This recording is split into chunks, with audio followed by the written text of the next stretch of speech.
तो अगदी बरोबर आहे, कारण ते आपल्या आरोग्यासाठी पण चांगले नाही आहे. तर माझं पालकांना असं आवाहन आहे की पालकांनी विद्यार्थ्यांना घरचा आहार द्यावा आणि घरातलं जे पौष्टिक अन्न आहे ते सुद्धा मुलं खात नाहीयेत या बाकीच्या जंक फूडमुळे. सायन्सच्या आमच्या टीचरांनी पण सांगितलं असे जंक फूड खाल्ल्यावर आपल्याला कॅन्सर सारखे आजार होऊ शकतात. त्यामध्ये जे चांगले लागणारे पदार्थ मेयोनीज, सोया सॉस वगैरे जे असतात ते आपल्याला जिभेला चांगले असतात, पण शरीरातनं त्यांचा आपला दुष्परिणाम होतो. कारण बारकी जी मुलं आहेत ते आई वडिलांकडून हट्टाने पैसे घेऊन ना तिथे बाहेर ते वडापावचे गाडे आहेत आणि तिथे मधल्या सुट्टीत जाऊन खायला घेतात. हा नियम जर काढला तर हा फोटो भरायचीच तशी आम्ही. आमचे मिस्टर नवरे वारलेत, आमचं घरदार चालतच नाही आम्ही राबल्याशिवाय. राज्यात शाळांच्या 50 मीटर परिसरात जंक फूड विक्रीस बंदी घालण्यात आली आहे. अन्न आणि औषध प्रशासनाचे प्रमुख तुकाराम मुंडे यांनी याबाबतचे आदेश काढलेत. मात्र कोल्हापुरात शाळा प्रशासन आणि विद्यार्थ्यांकडून याचं स्वागतच करण्यात आलंय, परंतु अंमलबजावणीवर प्रश्नचिन्ह निर्माण झाले. कारण एकीकडे शाळा प्रशासनाकडून याची कडक अंमलबजावणी होत असताना शाळा परिसरात अजूनही जंक फूडच्या गाड्या असल्याचं चित्र दिसून येत आहे. नाही, तुकाराम मुंडे सरांनी जे काही सांगितलंय ते योग्यच सांगितलंय, कारण का या जंक फूडमुळे मुलांना खूप आजार व्हायला लागले आणि घरातलं जे पौष्टिक अन्न आहे ते सुद्धा मुलं खात नाहीयेत या बाकीच्या जंक फूडमुळे. ते पूर्णपणे बंद व्हायला पाहिजे. जास्त करून शाळेतल्या आवारामध्ये जे आहे जंक फूड ते पूर्णपणे बंद व्हायला पाहिजेत.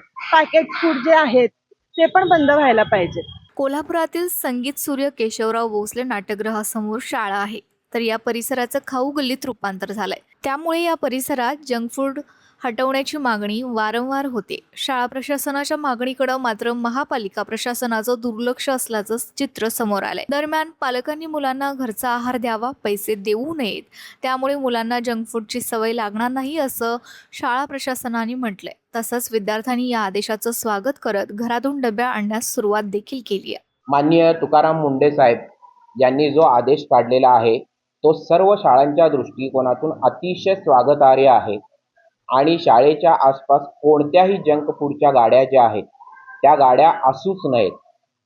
विशेषतः या सर्व गोष्टींकडे पालकांनी लक्ष देणं गरजेचं आहे. सध्या पालक जे आहेत ते दोन्हीही पालक आई वडील नोकरी करतात. विद्यार्थ्यांना त्यांना डबा देण्यासाठी वेळ नसतो.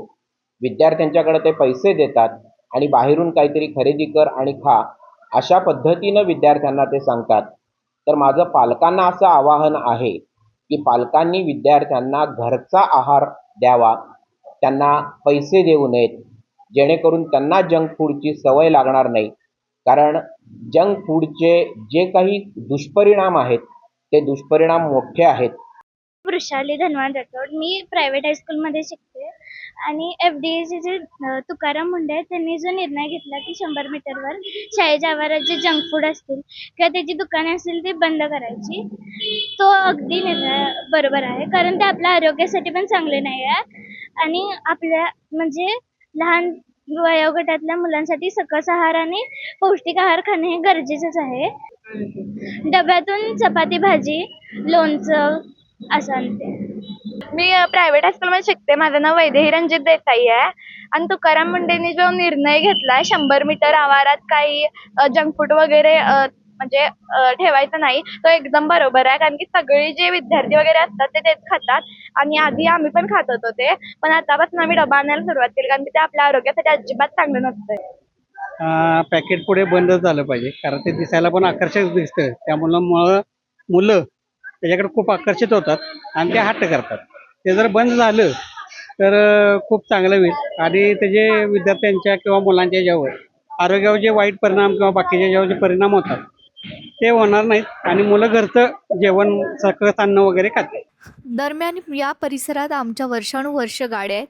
आम्ही स्वच्छता ठेवत ताजे पदार्थ विक्री करतो. शिवाय आमच्या गाड्या हटवल्या तर आमची पोटं कशी भरणार असा सवाल करत जंक फूड बंदी रद्द करावी अशी मागणी व्यावसायिकांनी केली आहे. हा नियम जर काढला तर हा फोटो भरायचीच तशी आम्ही. आमचे मिस्टर नवरे वारलेत, आमचं घरदार चालतच नाही आम्ही राबल्याशिवाय आणि आमच्या दुकानाशिवाय आमचं बाकीचं काहीच उत्पन्न नाही आहे. त्यावेळेला आम्ही काय करणार? आम्ही उपाशी मग मरायला पाहिजे घरात. मग त्यांनी म्हणतात ते बरोबर आहे, स्वच्छता करायला पाहिजे.